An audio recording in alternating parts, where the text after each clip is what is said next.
executed, Josef Kramer did not regret having restricted the basic food of thousands of innocent people until they died of starvation. Nor did he regret piling 50 prisoners into a two-person cell, not to mention forcing them to live in totally putrid conditions, causing many to die from typhus. No, he did not regret that either. After being sentenced, he waited for his final hour sitting quietly in his bed, without any remorse for the thousands of fragile lives he had taken. However, the flag of the cruelest horror was not only carried by Kramer. Irma Grese and Elisabeth Volkenrath are names you have probably never heard. But if there is one thing you should know, it is that these three Nazis were synonymous with cruelty and death in the hell that was experienced in the Bergen-Belsen concentration camp towards the end of World War II. In this military history video, we will explore their roles within the extermination, how they carried out these heinous crimes, and the international trial that ultimately led them to the gallows, where justice put a limit to the brutality of these infamous Nazi executioners. I remember very good the camp, the Bergen-Belsen. I understand the hunger. I remember the hungers were terrible. We saw the stars from hunger.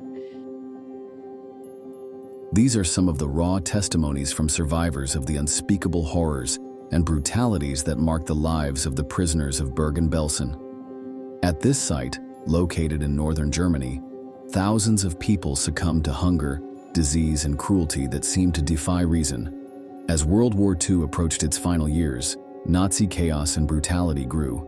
This place, initially intended as a prisoner detention camp, began to transform, adding forced labor and an increasingly inhumane situation. By 1944, the situation on the Eastern Front was worsening for Germany. With the evacuation of the camps in the east, Bergen-Belsen received a massive influx of exhausted and sick prisoners. Decay, extreme overcrowding, and collapsing supplies turned it into a hell on earth. As thousands of Jewish prisoners arrived, resources became depleted, and neglect and cruelty made each day a desperate struggle for survival. And even those who were sick had to go out, and they had to be held up by others, as if they would care how many would be alive and how many we are. But this was part of the procedure of tormenting us. You know, I remember when I was standing there in rags, cold and shivering, and terribly worried about my family and starving. Following the liberation by the British Army on 15 April 1945, troops were confronted with a terrifying sight. More than 60,000 prisoners in deplorable conditions and thousands of unburied bodies. There were three masterminds and perpetrators of this massacre: Josef Kramer, the Beast of Bergen-Belsen; Irma Grese, the 22-year-old guard who decided to join the SS; and Elisabeth Volkenrath, the camp supervisor. These three officers personified the terror of Bergen-Belsen, whose actions led to the deaths of thousands of victims. When British troops entered Bergen-Belsen on April 15, 1945, they encountered a devastation of human misery for which they were utterly unprepared. More than 10,000 bodies lay scattered about the camp, and the 58,000 surviving inmates, the overwhelming majority of them Jews, were suffering from a typhus epidemic, as well as a combination of tuberculosis, dysentery, extreme malnutrition, and countless other virulent diseases. The Bergen-Belsen trial took place on 17 September 1945, just months after liberation. But first, let's look at some of the many barbaric acts that took place in just a few months. Diseases such as typhus spread like a slow and painful death sentence. Without medical care or sufficient food, thousands of prisoners, weak and crowded together, saw their bodies waste away day by day, with delirious fever and open sores that grew in absolute misery. These bacteria took lives like a silent executioner, leaving bodies piled up in inhumane conditions. One survivor described the camp as a city of death, and recounted that corpses were piled up next to the barracks. Every morning, the screams of the dying were a reminder that we had survived another night, but we knew it was only a matter of time. Every day, prisoners endured constant hunger, little to no medical care, and extreme cold. The lack of sanitation meant that diseases such as typhus and dysentery spread rapidly. Among the victims was none other than Anne Frank, the Jewish teenager whose story would become known worldwide through her diary. Both she and her sister Margot died at the camp in March 1945, due to the typhoid fever that affected thousands of prisoners in these terrible conditions. Months later, British soldiers arrived at the site to find a horrific scene. When British troops entered the gates here at Bergen-Belsen, they took pictures, and for the first time, the world finally understood the extent of the Nazi horror. We saw the bulldozers pushing naked bodies into open pits, the walking skeletons, the unbelievable sadness and loss. Torture was part of the routine at Bergen-Belsen. Prisoners were arbitrarily beaten, while some guards subjected them to humiliation for fun. Female prisoners in particular were subjected to constant physical and psychological abuse. The unsanitary conditions, lack of clean water, and constant exposure to disease combined with physical violence to transform this camp into a living hell. Josef Kramer was undoubtedly the face of horror in this death industry. Not for nothing was he called the Beast of Bergen-Belsen. Kramer arrived at the camp in December 1944. He had previously worked at the infamous Auschwitz and other camps, accumulating a reputation for extreme brutality. As a commander, he was known for his ruthless decisions, and although Bergen-Belsen did not have gas chambers, mass extermination methods seemed to have become a daily routine for him. He ordered punishments, managed food rationing and the work system, and was responsible for thousands of deaths, whether due to hunger, disease, or summary executions. After the war, one prisoner named Sompolinski testified how on one occasion, Josef Kramer had been shooting at him and a bullet went through his hand.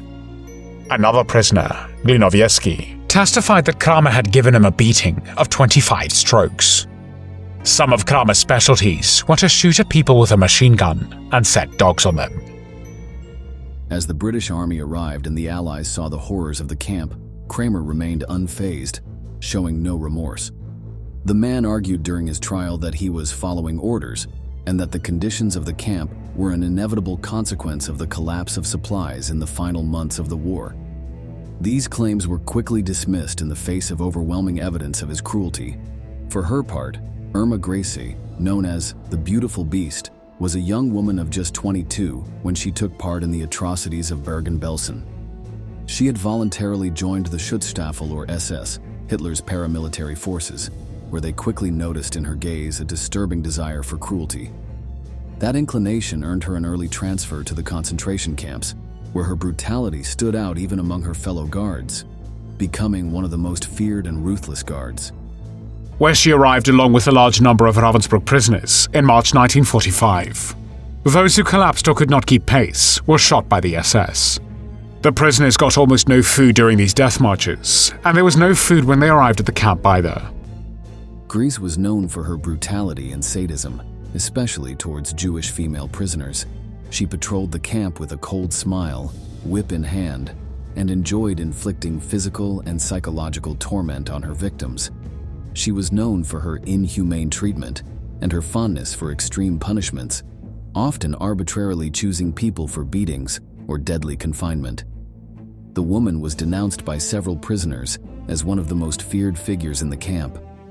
Curiously, she is suspected of having had a love affair with Josef Kramer, and both shared the same coldness towards the lives they administered. The most severe punishments were meted out by Commandant Grese, who made torture her favorite sport, and her whip her primary instrument. During the trial, Grese maintained a distant attitude and justified her actions by claiming that she was only doing her duty. Despite her youth, she was directly responsible for numerous deaths and abuses. His face remained etched in the memory of the survivors as a ruthless and merciless figure. How was it possible for a human being to reach such levels of atrocity? The experience and the sights and the sounds and the smells were absolutely, words cannot describe. And I can't describe it either. It was absolutely horrendous. I mean, I've been, and we've all been fighting for months through Germany and used to seeing casualties and you know, people being killed and maimed, but never has we'd ever seen anything like this. Elisabeth Volkenrath, meanwhile, was another of the guardians of hell at Bergen-Belsen. As camp supervisor, she was in charge of the administration of the female prisoners. She unwaveringly exercised her authority with an iron fist, personally overseeing exemplary punishments and daily executions. Once a hairdresser, Volkenrath emerged at Bergen-Belsen as a key cog in the machinery of death, leaving a trail of horror that survivors would describe as unsurmountable. She had also worked at Auschwitz, and her arrival at Bergen-Belsen reinforced the already existing atmosphere of terror. Volkenrath had the authority to decide over the life or death of the prisoners, and she used her power without mercy, selecting women for torture and sexual abuse. Her implacable presence and authority reflected a cruelty that allowed horror and systematic abuse to run rampant in the camp. She is described as a feared and sadistic figure who did not hesitate to use violence to maintain control and punish any attempt at resistance. The majority of the inmates employed in this workshop were elderly women, and Volkenrath regularly stroked them with her fists, sometimes so hard that they fell to the ground. She would later claim that it was often necessary to slap their faces because they tried to steal bread which did not belong to them. During his trial, like Kramer and Grese, he tried to justify his actions by claiming obedience. However, the testimony of survivors and documentary evidence was overwhelming, dismantling the defendant's arguments. Throughout the hearings, witness testimonies described in detail the torture and abuse in the camp, exposing Volkenrath's cruelty and his active role in the machinery of oppression. I can still remember it till this day, and you can never forget it. But as I say, it was something that none of us had ever seen before or knew how to cope with either, which is the other point. Next question was what the hell to do, you know, with this situation. Thousands of starving, ill, dying people, what do you do? One possible response was to seek justice. The Bergen-Belsen trial became a landmark trial in international law that sought to hold the Nazis accountable for crimes against humanity, and for the first time, used that term in a military courtroom. In a makeshift courtroom in a former military installation in Lüneburg, Germany, the British presented a compelling case against 45 people, including Kramer, Grese, and Volkenrath. Justice on the British model is given to those who had other ideas of how prisoners should be treated. The Belsen war criminals arrive at Lüneburg for trial. Their faces give little clue to what they're thinking. Last out of the lorry is Josef Kramer, the beast of Belsen.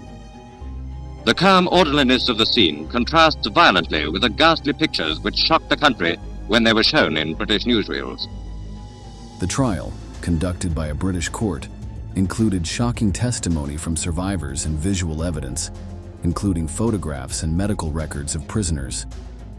During the trial, the three main perpetrators showed a complete lack of remorse, which outraged both the court and international public opinion. The trial lasted almost 2 months and concluded with 11 death sentences, including those of Kramer, Grese, and Volkenrath. Other members of the camp staff received prison sentences ranging from 1 year to life imprisonment.